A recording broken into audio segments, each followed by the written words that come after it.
กินข้าวสวยอยู่ห้านสิ้นดาดเป็นไปได้จังใดดอกมื้อนี้เขาจะพาทุกคนมากินข้าวสวยแซ่บๆอยู่ห้านสิ้นดาดเราเดิมทีบ่มีแค่สิ้นดาดเนาะเพิ่นยังมีโซนคาเฟ่และอาหารสวยอาหารจานเดียวให้กินอีกบรรยากาศห้านก็สว่างเสวยแอร์ก็เย็นเมนูอาหารก็หลากหลายมาห้านเดียวคือจบบ่ว่าจะกินข้าวกินคาเฟ่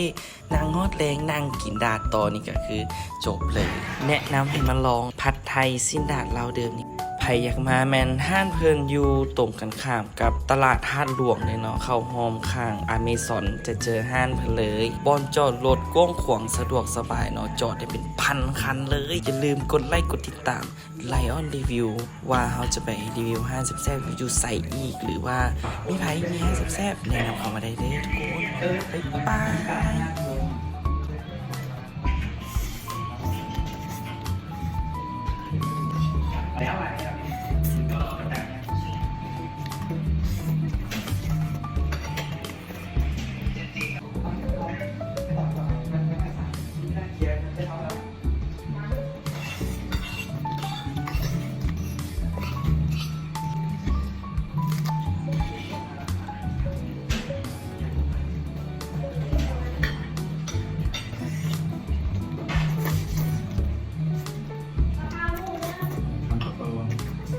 เป็นโดนเป็นเถอะ